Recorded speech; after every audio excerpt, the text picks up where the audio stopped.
합시다.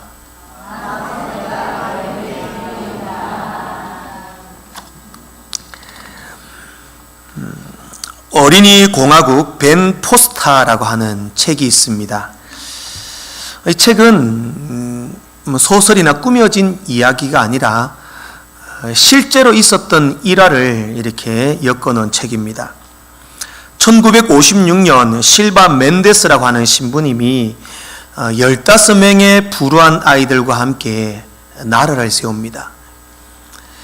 나라가 그냥 이름만 나라가 아니라 실제로 스페인 북서쪽 갈라시아 지방에 있는 나라였습니다. 전 세계적으로 공인된 그런 나라는 아니었지만 전 세계를 집으로 두고 정부도 있고 공장도 있고 슈퍼마켓, 진짜 국가와 같은 모습을 지닌 나라였습니다. 그 다음 사진 한번 보여주시죠. 중간에 있는 분이 실바 멘데스 신부고 아이들로 이루어진 나라입니다. 이 나라가 약 인구는 150명 정도, 국민의 대다수는 어린이로 되어 있습니다.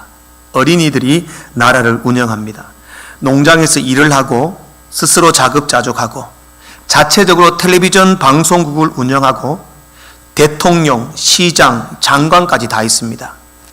누가 합니까? 어린이들이 대통령, 장관, 시장까지 다 합니다.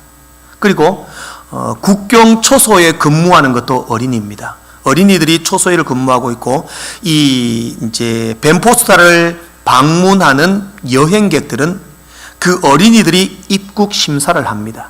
심사를 받고 벤포스타에 들어올 수 있습니다. 이들은 또 은행을 운영을 합니다. 실제적으로 벤포스타 화폐가 있습니다. 이렇게 어린이 공화국 벤포스타 화폐를 만들어서 실제적으로 화폐도 운영을 하고 공장도 운영을 하고 물건을 사고 팔기도 합니다. 이들의 가장 큰 이 사역은 뭐냐면 서커스단을 운영합니다. 서커스를 이렇게 공연을 하면서 수입을 얻어서 그것으로 나라를 운영하고 세운다라는 겁니다. 자, 무슨 아이들이 나라를 세우냐, 그런 생각을 할 수도 있습니다. 그런데 자기 나름대로 규율이 있고 국법이 있고 헌법이 있고 규정도 아주 세밀하게 잘 짜여져 있습니다. 신부님과 함께 세운 나라이기 때문에 그 시민법 중에 가장 첫 번째 시민법이 뭐냐? 벤포스타의 시민은 날마다의 삶에서 하나님을 찾아야 한다. 이렇게 법으로 규정하고 있습니다. 어떻게 보면 철없는 아이들, 생각 없는 아이들이다라고 생각을 할 수도 있습니다. 그러나 어른들보다 더 순수하고 아름답고 자율적으로 움직이는 나라였습니다. 지금 있을까요? 없을까요? 지금은 없습니다. 약 40년간 나라가 운영되다가 여러 가지 재정적인 난, 아무래도 어린이들이 운영을 하니 미흡한 점도 있었고, 같이 세웠던 실바 멘데스라는 신부가 여러 가지 어려움에 연루되면서 나라는 지금 사라집니다. 이제 흔적만 남아 있습니다. 이렇게 입구에 벤포스타 나라 입구가 있고 나라가 세워졌던 그 건물들은 그대로 남아 있습니다. 그 나라에 법 중에 재미있는 법이 있습니다. 국법이었는데요. 국가로 규정한 법이었는데 벤포스타의 국민은 하루 5시간 이상은 절대 공부하지 않는다. 이게 법이었다고 합니다. 우리나라도 이런 법이 있다면 얼마나 학생들이 좋아하겠습니까? 벤포스타가 아직까지 있다면 이민 가자고 쪼르는 아이들이 생길 수도 있습니다. 아마 어린이들이 만든 나라였기 때문에 공부 시간을 제한하는 것이 법으로 규정했던 것 같습니다. 중요한 것은 이렇게 벤포스타라는 어린이 공화국이 세워져서 나라가 운영되고 어떻게 국가가 이렇게 정비가 되고 세워지는 것을 보면 어린이들이 우리가 생각하는 것처럼 철이었고 생각이었고 그냥 무시해야 할 존재는 아니다라는 것을 이 책이 말씀하고 있습니다. 사실 우리는 늘 어린이들을 인생의 꽃이다, 미래의 힘이다, 어린이들을 보면 무한한 가능성이 있다, 그렇게 말은 합니다. 그런데 실제적으로 보면 그런 어린이들을 존중하는 어른은 없습니다. 쉽게 무시하고 천대시하고 우습게 여긴다는 거죠. 미국 건국의 아버지였던 벤자민 프랭클린은 언제나 그 어린 아이들을 보면 정중하게 인사를 했다고 합니다. 옆에 있던 보좌관이 아니 각하 왜 저렇게 어린 아이에게 그렇게 정중하게 인사를 합니까? 묻자 벤자민이 이렇게 말을 합니다. 자네는 저 코울릭의 아이들이 앞으로 어떻게 될지 보이지 않는가? 저들은 무한한 가능성을 가진 미래의 힘이다네. 그렇게 말을 했다고 합니다. 정말 그렇습니다. 우리 교회에 뛰어다니는 이 아이들, 철없이 아무 생각 없이 소리치고 말썽을 부리는 아이들, 저 아이들이 커서 어떻게 될지 모릅니다. 얼마나 위대한 인물이 될 줄 아무도 알 수 없습니다.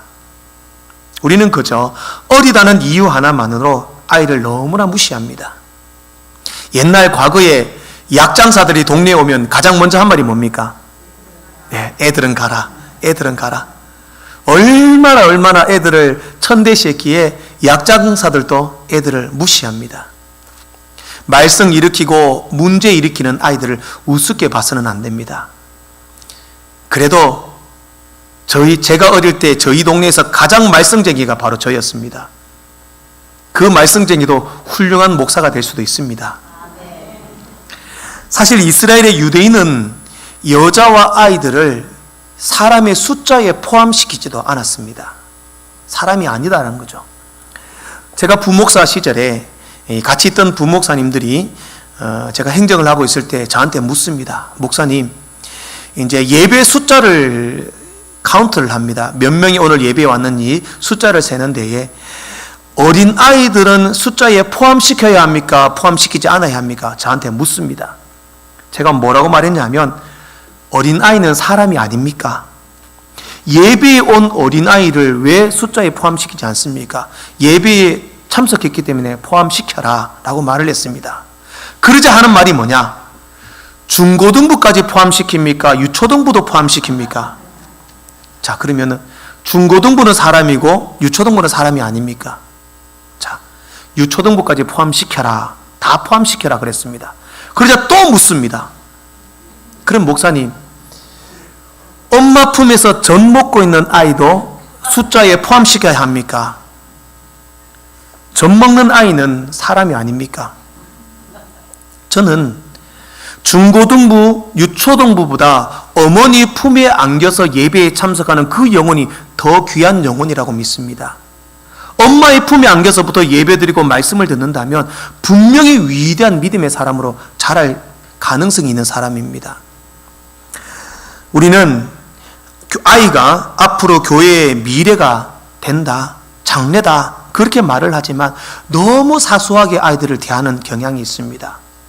사실 우리가 지금 장난치고 말썽을 일으키고 뛰어다니는 아이, 그 아이들이 나중에 중고등부 회장이 되고 청년부 회장이 되고 집사님이 되고 구미 서부교회 장로님이 될 미래의 주역임을 믿으시기 바랍니다. 이 어린아이들이 예수님께서도 그 어린아이들이 예수님께로 오는 것을 막지 말아라 그렇게 말씀하셨습니다.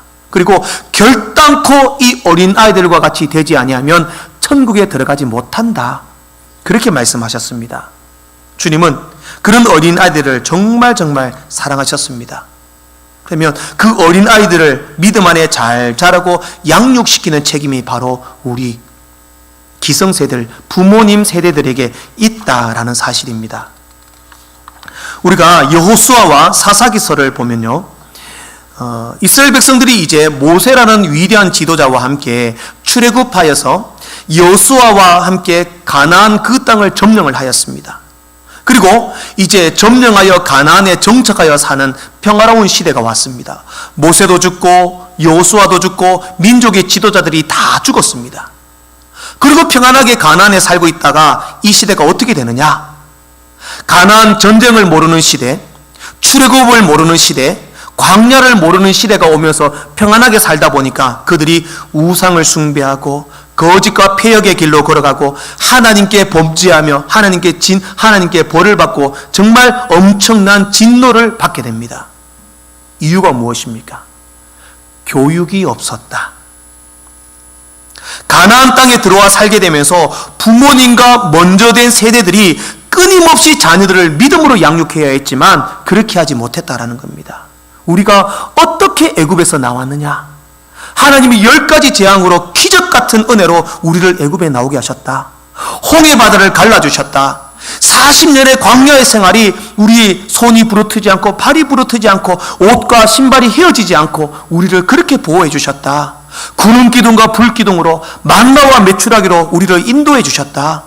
그 철옹성과 같은 여리고성을 하나님이 어떻게 무너뜨려 주셨다. 그리고 가나안의 그 강력한 철병거를 가진 원주민들과 우리가 어떻게 싸워서 이겼다. 이것을 부모님들이 자녀들에게 가르치지 않았다라는 겁니다.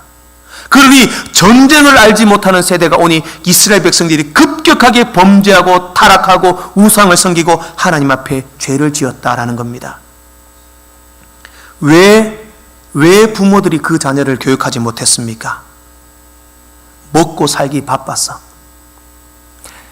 광야에서는 하나님이 만나와 메추라기를 주어서 그것을 먹고 살면 됐는데 가나안에 정착하니까 땅도 파고 농사도 짓고 가축도 키우고 돈 벌고 저축하고 집 사고 차 사고 노후 준비하고 그렇게 자기의 삶에 바빠 열심히 살다 보니 자녀들을 믿음으로 양육하지 못했다라는 겁니다.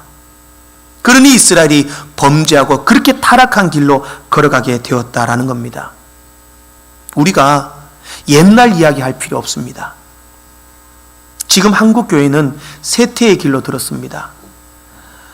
이미 10년 전에 의성에 있는 한 노예는요, 주일학교 강습회가 10년 전에 없어졌습니다. 그러면서 하는 말이 뭔지 압니까? 우리 교회 10년 전, 20년 전은 애들이 버글버글 끓었다. 몇백 명이 되었다. 하는 말이 옛날에는 이랬다. 옛날에는 이랬다. 옛날에 그 몇백 명이 되는 애들이 지금 왜 없냐라는 겁니다. 그들을 믿음으로 양육하지 못했기 때문에 지금은 그 교회가 주일학교가 한 명도 없고 거의 흰머리의 노인들만 앉아있는 교회가 됩니다. 서부교회도 마찬가지입니다. 과거에 많았다 이야기할 필요 없습니다. 앞으로가 중요합니다. 우리가 몇백 명이 되는 그 아이를 믿음으로 잘 양육하고 교육했다면 그들이 지금 여기에 앉아있으리라 믿습니다. 사람은 무엇을 배우느냐에 따라서 인생이 바뀝니다. 열심히 공부하고 열심히 세상적인 학문을 배우면 학자가 됩니다. 운동을 배우고 열심히 스포츠를 단련하면 운동선수가 됩니다. 피아노를 배우고 열심히 음악을 공부하면 음악가가 됩니다. 말씀을 배우고 하나님을 배우고 철저히 신앙교육을 받으면 하나님이 사람이 될 줄로 믿습니다. 하나님이 책임지는 인생이 되는 것입니다. 그것이 진정한 형통이요 승리의 길이다라는 사실입니다.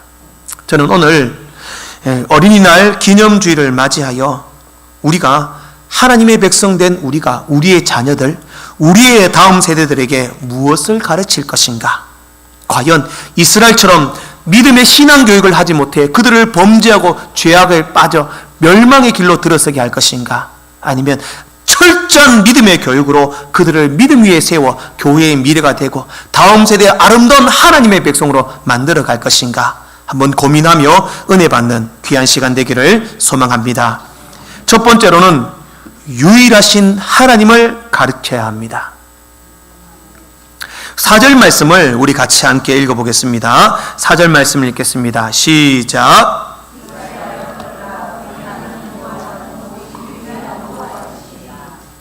아멘. 이스라엘아 들으라. 우리 하나님 여호와는 오직 유일한 여호와이시니. 한글 성경에는 여기에 한 문장이지만 히브리어 원문을 보면 두 문장으로 나누어져 있습니다. 여호와는 당신의 전능하신 하나님이십니다. 그 하나님 여호와는 유일하신 한 분이십니다. 이 말씀입니다. 우리 자녀들에게 유일하신 하나님, 전능하신 하나님을 가르쳐야 한다라고 말씀합니다. 천지 만물을 창조하시고 온 인류의 역사를 운행하시고 우리의 삶의 주인이 되시는 하나님은 한 분밖에 없다. 그 하나님을 가르쳐야 한다라는 겁니다. 세상의 만물이 아름답게 조성되고, 저는 올겨울이 너무 추워가지고 봄이 안 올 줄 알았습니다. 얼마나 춥던지. 그런데 어김없이 때가 되니 새싹이 돋고 나무가 푸르러지고, 이렇게 또 비가 오고 나니까 얼마나 나뭇잎들이 무성해지고 정말 풍성해지는지요. 이것을 보니 창조주 하나님의 섭리가 너무 귀하고 아름다움을 깨닫게 됩니다. 그 하나님을 인정하며 살아가는 신앙적인 가치관, 유일하신 하나님을 우리 자녀들에게 가르쳐야 합니다.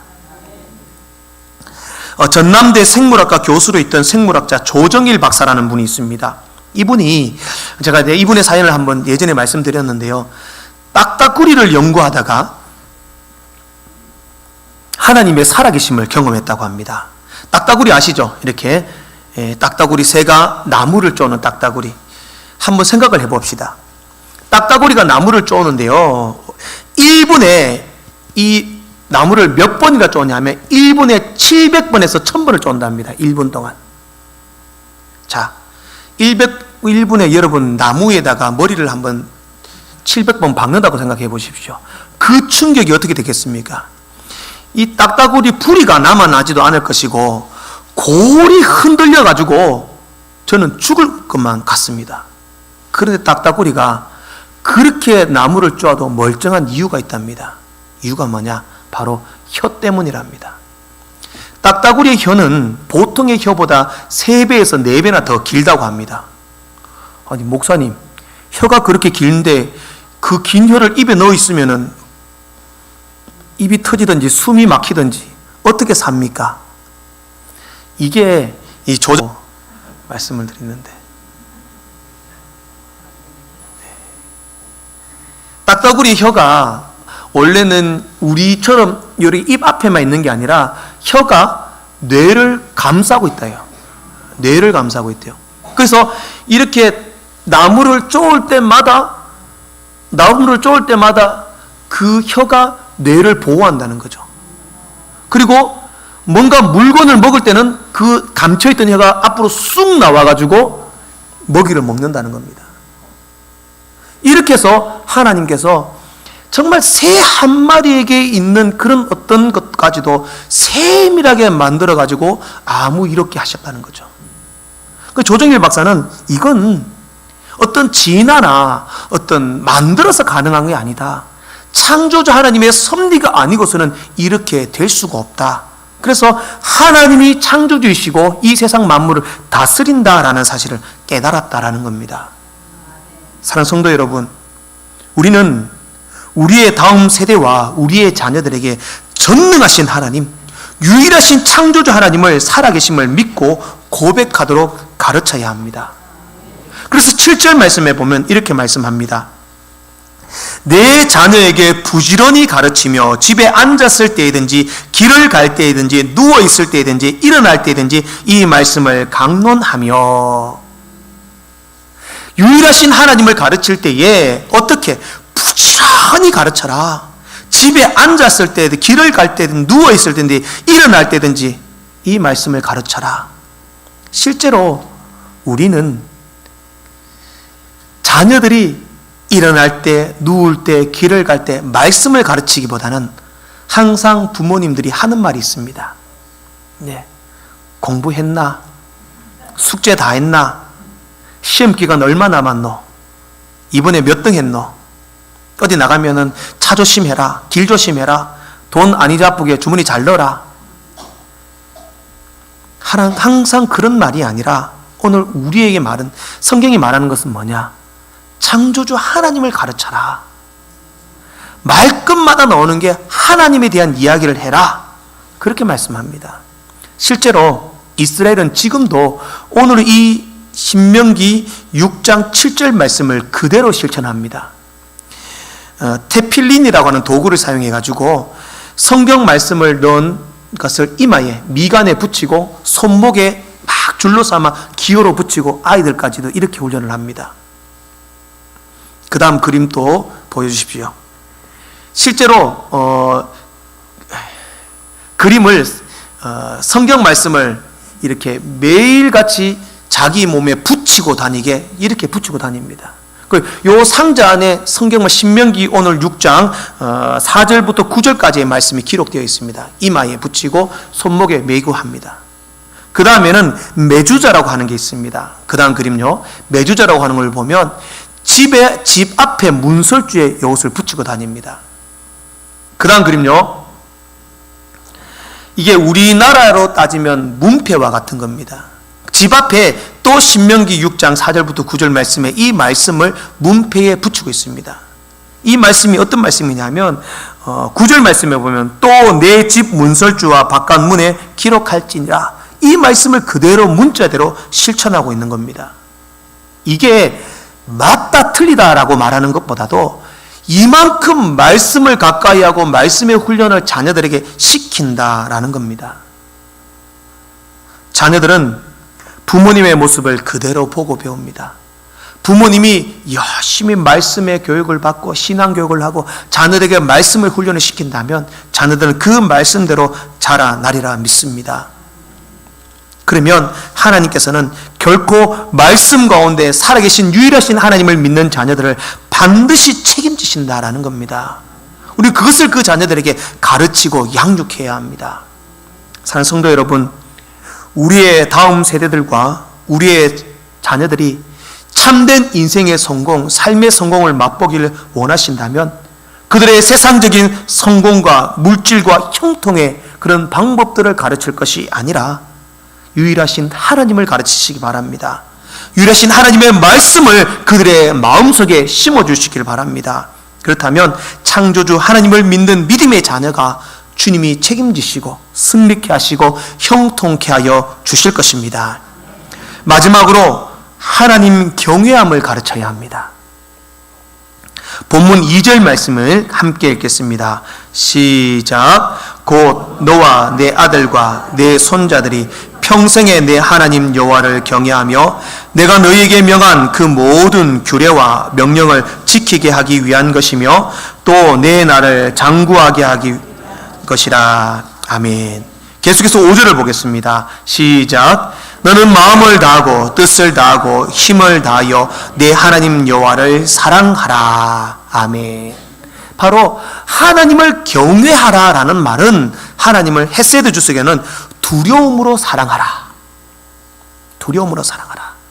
하나님을 사랑하는 데에 그냥 사랑하는 게 아니라 하나님을 두려워함을 가르쳐라라는 겁니다. 하나님을 경외하는 건요, 두려워하는 마음으로 하나님을 사랑할 줄 알아야 합니다. 대표적인 예가 구약의 요셉과 다윗입니다. 요셉은 수많은 유혹과 고난 앞에서도 그는 오히려 하나님을 의식하며 살아갔습니다. 보디발의 아내가 요셉을 유혹할 때에 요셉은 오직 하나님만 바라보았습니다. 내가 어찌 이 큰 악을 행하여 하나님께 죄를 지으리까? 자, 보디발의 아내가 요셉을 유혹할 때는 아무도 없었습니다. 보는 사람 없었고 듣는 사람 없었고 보디발의 아내의 유혹에 넘어가서 보디발 아내와 동침한다면 요셉의 미래는 활짝 열려질 수도 있습니다. 그러나 요셉은 내가 어떻게 하나님 앞에 죄를 짓겠습니까? 왜? 하나님이 보고 계시다는 거죠. 하나님을 두려워하고 나를 보고 계신 하나님이 있기 때문에 나는 절대로 악을 행하지 않겠습니다. 다윗도 그랬습니다. 사울이 끊임없이 다윗을 죽이려고 했습니다. 다윗은 산으로 들로 광야로 도망쳤습니다. 심지어는 미친 척하면서 침을 수염까지 질질 흘리면서 자기는 자기의 목숨을 부지했습니다. 그런 때에 사울을 죽일 만한 기회가 왔습니다. 다윗을 따르는 많은 다윗의 그런 부하들이 사울을 죽일 기회다, 죽이자고 의논을 합니다. 그때 다윗은 그럴 수 없다. 왜냐하면 하나님이 기름 부어 세운 왕이다. 사울 왕을 본다면 죽일 수도 있습니다. 그러나 하나님이 세우셨다는 겁니다. 하나님을 두려워할 줄 아는 다윗의 믿음. 그렇기 때문에 다윗은 하나님의 큰 복을 받을 수 있었다라는 겁니다. 여러분, 삶의 순간순간에 우리는 하나님을 사랑하되 두렵고 떨리는 마음으로 하나님을 사랑하는, 하나님이 경외함의 마음을 우리 자녀들에게 가르쳐야 합니다. 예배를 우습게 여겨서 안 됩니다. 기도하는 것, 신앙생활 하는 것, 그 어떤 것도 우습게 보아서는 안 됩니다. 하나님이 보고 계신다. 하나님을 두려워할 줄 알아라. 그것을 가르쳐야 합니다. 제가 어릴 때는요, 교회에 뛰어다니면 맞았습니다. 옛날 마룻바닥이어가지고 교회에 딱 들어오면 무조건 뒤꿈치를 들고 걸어야 했습니다. 장로님 그렇지? 네, 무조건 그랬습니다. 혹시라도 떠들기만 하면은 혼이 났습니다. 예배 시간에 아직 철 모르는 어린아이가 걸음마도 겨우 뗀 아이가 강대상으로 올라왔다. 그날은 걔 그 엄마한테 혼납니다. 아직 이제 걸음마 겨우 뗐는데. 왜? 강대상에 올라왔다는 것 때문에. 어린 시절 어머니가 항상 교회를 갈 때는 헌금하라고 50원을 주셨습니다. 그때 이제 헌금할 어린 주일학교 때 50원이 헌금 금액이었습니다. 누나와 함께 교회를 가다가 누나가 이 50원 가지고 누나 50원, 저 50원 100원입니다. 이걸로 사탕을 사 먹자 그랬습니다. 저는 누나의 꼬임에 빠져서 저는 전혀 그럴 마음이 없었는데 사 먹을 수밖에 없었습니다. 그런데 저희 고모가 주일학교 교사였습니다. 어떻게 헌금 안 한 줄 알았습니다. 그날 집에 가서 2시간 동안 매를 맞았습니다. 사탕이 먹고 싶으면 돈을 달라 해서 먹으면 되는데 그건 하나님께 헌금할 돈이었다. 그것으로 왜 사탕을 사 먹었냐? 이것이 잘못이었다라는 겁니다. 그리고 그날 이후로 누나의 말을 저는 듣지 않았습니다.